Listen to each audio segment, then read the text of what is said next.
বন্ধুরা, ভারতে একটি প্রবাদ আছে, নজর সরলেই দুর্ঘটনা ঘটে।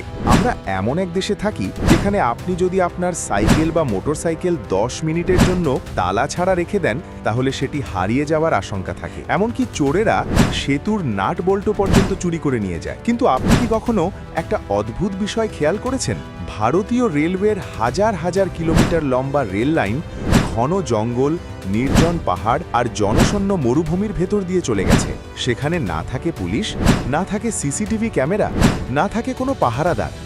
খোলা আকাশের নিচে কোটি কোটি টাকার দামি স্টিল 24 ঘন্টা পড়ে থাকে। তবুও রেল লাইন চুরি হয় না। কেন এমন হয়? আজকের ভিডিওতে আমরা জানব 5টি বড় কারণ যার জন্য রেলের পাটরি চুরি করা প্রায় অসম্ভব। প্রথম কারণ, প্রচণ্ড ওজন। আমাদের মনে হয় রেলের পাটরি শুধু লোহার একটা টুকরো, কিন্তু বাস্তবতা হলো রেলওয়ের পাটরি হাই কার্বন স্টিল দিয়ে তৈরি। ভারতীয় রেলওয়েতে ব্যবহৃত পাটরির 1 মিটারের ওজন প্রায় 60 কেজি, আর একটি স্ট্যান্ডার্ড রেল প্যানেলের দৈর্ঘ্য প্রায় 13 মিটার, অর্থাৎ একটি টুকরোর ওজনই প্রায় 800 কেজি, যা একটি ছোট গাড়ির সমান। এখন ভাবুন, জঙ্গল বা মরুভূমিতে 800 কেজি লোহা তুলতে ক্রেন লাগে, আর চুরির জন্য ক্রেন নিয়ে যাওয়া প্রায় অসম্ভব। দ্বিতীয় কারণ, ওয়েল্ডিং প্রযুক্তি। আগে পাটরি নাট বল্টু দিয়ে জোড়া লাগানো হতো, কিন্তু এখন ভারতীয় রেলওয়ে ব্যবহার করে LWR বা লং ওয়েল্ডেড রেল। এই পাটরিগুলো ফ্ল্যাশ বাট ওয়েল্ডিং দিয়ে জোড়া হয়, ফলে কয়েক কিলোমিটার পর্যন্ত পাটরি এক টানা একটি মাত্র লোহার টুকরো হয়ে যায়। যদি চোর কাটতে চায়, তবে গ্যাস কাটার লাগবে।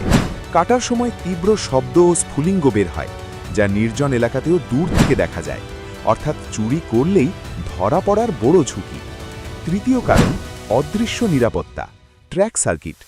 রেলের পাটরির মধ্যে সবসময় হালকা বৈদ্যুতিক প্রবাহ থাকে, যা সিগন্যাল সিস্টেমের সঙ্গে যুক্ত। পাটরি কাটা বা ভাঙা হলেই সার্কিট ব্রেক হয়ে যায়, সঙ্গে সঙ্গে নিকটবর্তী স্টেশনে লাল সিগন্যাল ও অ্যালার্ম চালু হয়ে যায়। মুহূর্তেই রেলওয়ে বুঝে ফেলে কোথায় ছেঁড়াছুড়ি হয়েছে। এর পাশাপাশি রেলওয়ের জ্ঞানম্যানরাও প্রতিদিন হেঁটে হেঁটে ট্র্যাক পরীক্ষা করেন। চতুর্থ ও শেষ কারণ, নিয়ে যাওয়া প্রায় অসম্ভব। ধরুন চোর পাটরি কেটেও ফেলল, কিন্তু নিয়ে যাবে কি যাবে?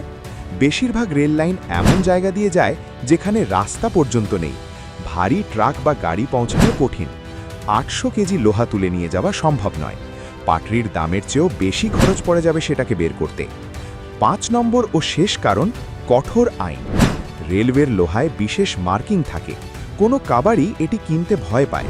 যদি কোনো কাবাড়ির কাছে রেলওয়ের মাল পাওয়া যায়, তাহলে RPF আইনের আওতায় সরাসরি মামলা হয়, যার মধ্যে জামিন অযোগ্য পরোয়ানাও জারি হতে পারে।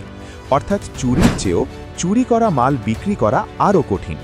তাই বন্ধুরা, যে রেল পাটরি আমাদের লাবারিস মনে হয়, আসলে তা ভারী ওজন, আধুনিক ওয়েল্ডিং প্রযুক্তি, বৈদ্যুতিক সিস্টেম এবং কঠোর আইনের কারণে পুরোপুরি সুরক্ষিত।